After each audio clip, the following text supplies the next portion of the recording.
One of the worst things about being unpopular at school is, well, being picked last in your sports class. Don't ask me how I know.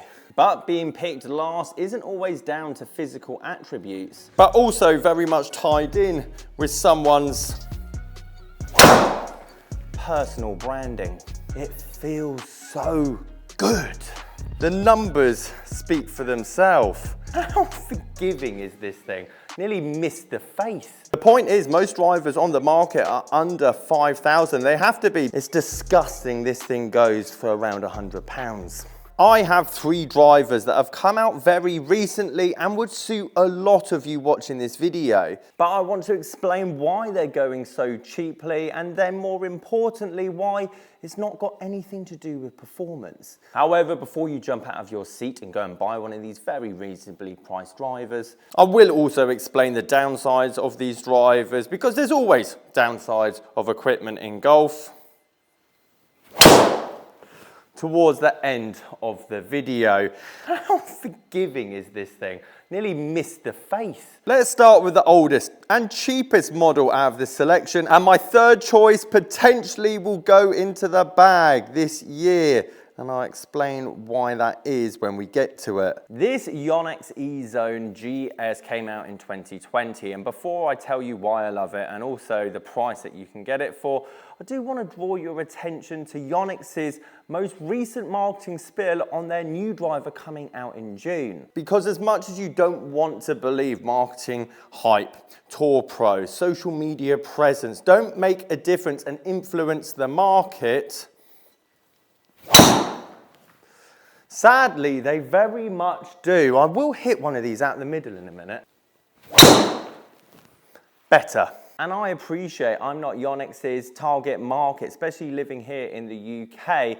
And as we go through this, you might get a bit of understanding why these drivers don't do that well secondhand. Because if I was a Yonex fan in the UK, or potentially Europe, America, and I wanted to see the new installment from Yonex this year, this is what I would be met with on their website. I mean, it looks like a PDF file that I would submit for my A-level sports science assignment. Not to mention this driver's due to release in June, which is basically a month away. And I probably don't need to make you guys aware of all the hype from the bigger name brands, Callaway, TaylorMade, Ping, etc. Months advance, leaks on the internet, so that when reviews do come onto social media, there's a definite traction there. To prove a point, I have the Radspeed in my hands here, and in 2019 the F9 driver was acclaimed. Every YouTuber raved about it. The price point, $349, did everything that all the other drivers were doing, and as you can see on the left hand side, the price is still rather healthy in the second-hand market compared to the Radspeed, which was a bit more expensive, kind of did the same thing, probably didn't have as good a press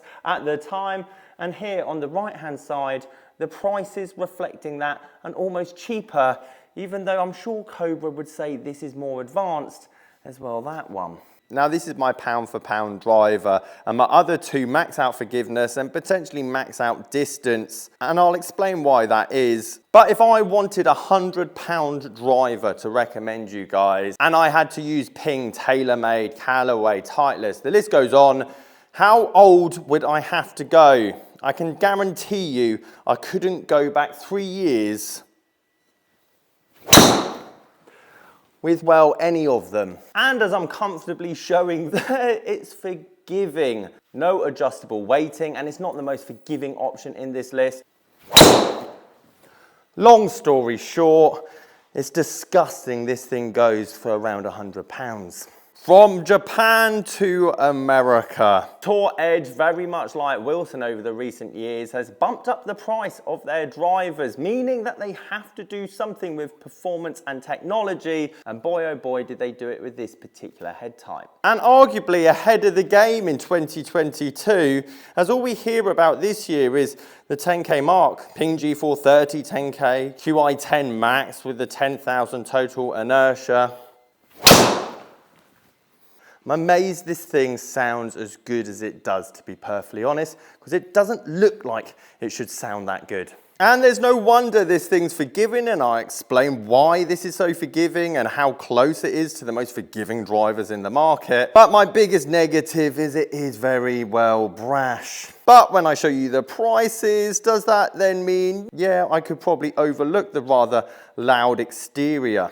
I talk about the Ping G400 Max quite a lot, and the reason I talk about it a lot is because, well, I like facts. And here's some facts with the RNA limits and rules and regulations, the driver heads, that a driver's maximum forgiveness, heel to toe, let's be honest, that's the only one we care about, is 5,900. And on my right, the Ping G400 Max, 5,700. And on my left, I have the Tor Edge, 5,500, with their new model claiming 5,600. The point is, most drivers on the market are under 5,000. They have to be, because the more forgiveness, the more spin, and these are lower spinning heads, you get it. However, it fascinates me that performance doesn't necessarily mean it's going to get you onto the top rated list. Again, I'll show you some prices of this driver down the right hand side. If you can get a hold of it, obviously a lot more stock in America. But why this one? Why not wait out for a G400 Max?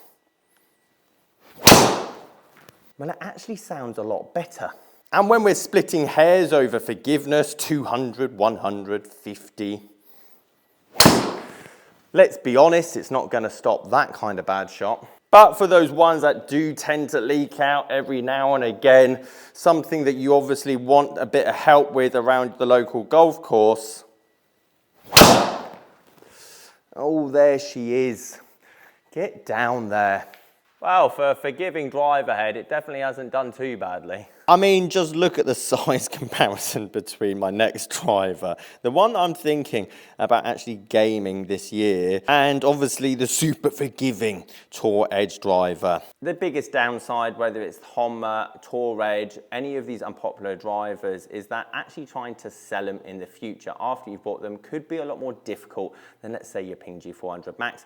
Not to mention finding the right head, loft, shaft, everything else can be quite difficult as well. And my biggest tip is just put Yonex driver, Tor Edge driver, Hona driver into your saved searches on eBay, and just be patient. Wait, you're going to get an absolute bargain for the year that it came out.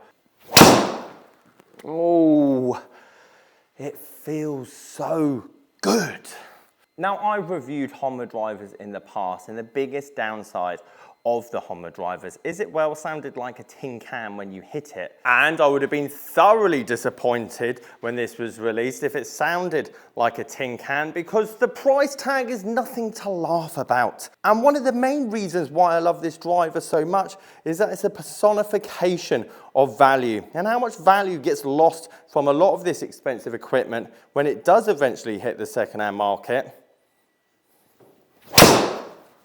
Because I can say, Forsight, as I was saying, I can say in my bag I have a $700, £600 driver that only cost me 170 quid. The numbers speak for themselves. I mean, I can't really catch that much better. This is different from a normal Hona driver. It has had the upgrades, carbon everywhere, hence why it sounds solid. Yet it gives you that feel of classic design. Very small front to back, and obviously they have a D-type, so it's a lot more like the Tor Edge and the other ones. But this stands out to me. This is your Sub-Zero. This is your TaylorMade M1. This is your Titleist TSI 4. But as I'll show you the prices here on the right-hand side,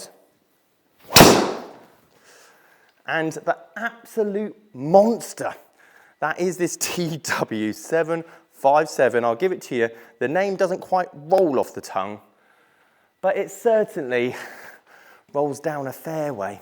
Guys, if you've got any questions for me on your golf bag or your swing, sasgolfacademy.com, and I'll catch you guys later.